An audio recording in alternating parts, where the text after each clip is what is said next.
Welcome back, boys and girls, and I finally got my Tactacam Solo Hunter and FTS scope mount. Now you might be asking why I went with a Solo Hunter instead of 5.0. First is the price. 5.0 costs about $300 and FTS mount costs about $170. But on eBay, for both of them, I pay less than $250.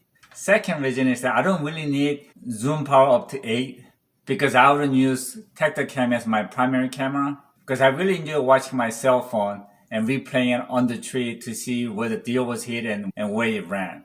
And not being able to see my camera monitor on the tree gets a little inconvenient for me. Having FTS, I could show you what I'm looking to the scope before I pull the trigger, and having my cell phone as a second camera, I could have a second angle. Hopefully in the future I could show you what I'm seeing through the scope before I pull the trigger, and with my cell phone as a second camera, I could show you where it ran.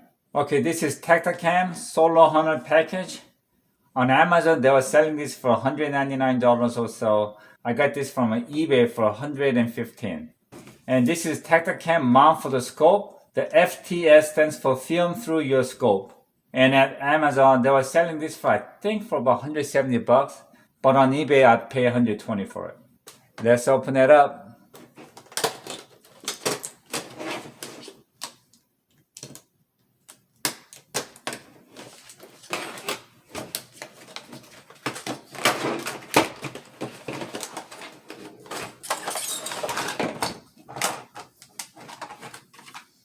Camera came in the inside of the archery mount.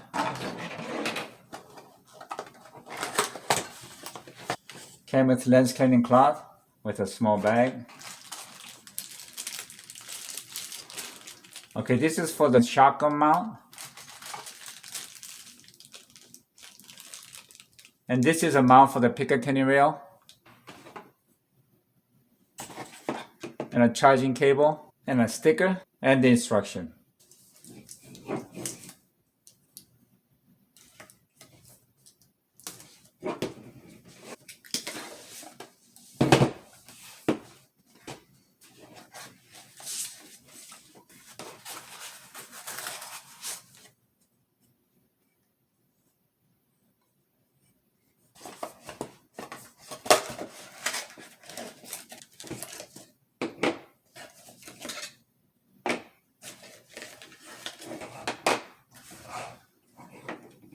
Okay, these are different sizes for the different scopes. First thing I'm going to do is charge my battery.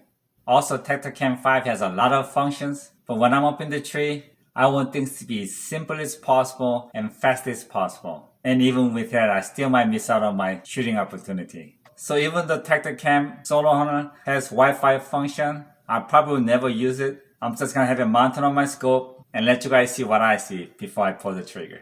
My understanding is that to start the film, all you have to is press it. Okay, I felt the vibration twice. I know for a fact that distance of there is about 100 yards. So let's see how this films.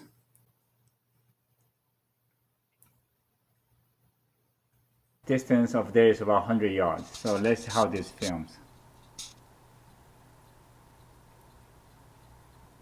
Alright, to stop the recording, all you have to is press once.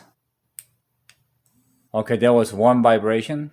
Okay, I don't have a regular bow, so I can't test out this mount. But I'm going to try out the barrel mount and the Picatinny rail mount. Okay, this is my TriStar setter, 20 gauge, over and under. And mounting this was pretty simple. And it feels pretty sturdy, so I'm hoping this could take the recoil. I just hope they hit the power button a little bit in the back. Because if I mount it in the center right now, I will have the power button in the front. And no times I want to have my hand in front of the barrel trying to turn on the power with a loaded shotgun.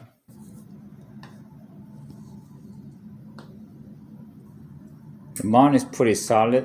Okay, that's about 30 yards away. Let's see if it catches it.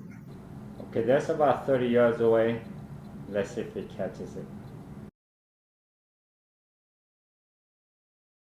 Okay, as for the rifle, I'm gonna mount it on my Vortex Viper because this is the biggest scope that I have, and it seems like the biggest ring's gonna fit in there, so we'll see. It's number 7.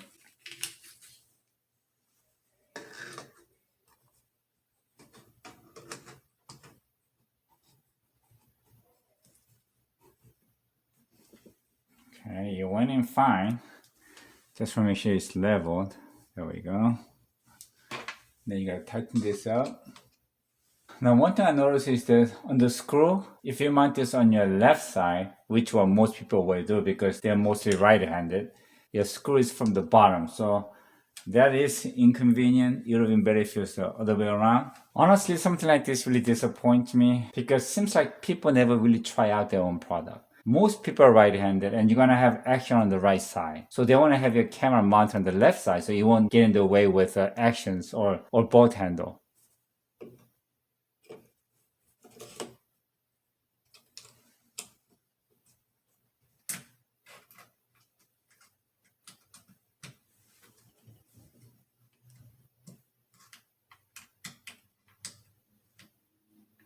Having the bolt downward is so much inconvenient. Now I'm gonna remove the bolt and then take it to the backyard, film and look through my scope and see what it looks like.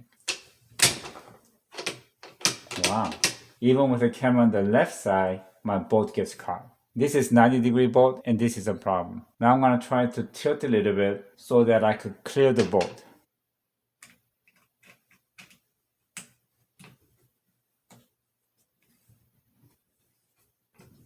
Having the screw upside down is a pain in the ass.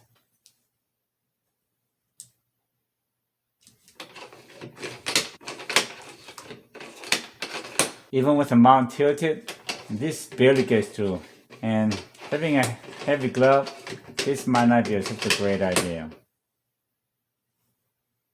But looking at it, it's best to have your camera mounted straight up. It's easier to work your... Now I tried to have a camera straight up, but my bolt gets caught on the screw housing right there. So that's also stupid. Okay, this picture really sucks. They have the camera on the side of the bolt, which never gonna work. So the way I see it, you just wanna have it tilted right at about 30 degrees and it clears the bolt fine, and you can also grab your bolt as well. And it's also easier to tighten your screws as well. I guess everything is try and error. Now one thing that I want to make sure is that my camera is leveled. So from the top, you want to look at your power button, make sure it's straight up. Alright, let's take it out and see how it does. I think it'd be easier with 60-degree bolt with a smaller scope. But this is the biggest gun I have, 7 mag, with the biggest scope that I have, with a 90-degree lift. Yeah. I mean, my thumb still gets a little scraped on the mount, but I think I can live with that.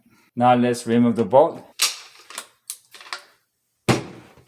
Okay, this is a power 3 and this is power 14. I think what's happening is because this mount is made of different mirrors at different angle, the image is showing upside down. So that means I have to flip this camera upside down to get the right image. I just hope this is right side up. We'll see. Okay, I finally figured it out, and it has to be at this angle. So power button is here, and honestly, I don't know why it has to be at this angle. I think it's because the mirror is inside.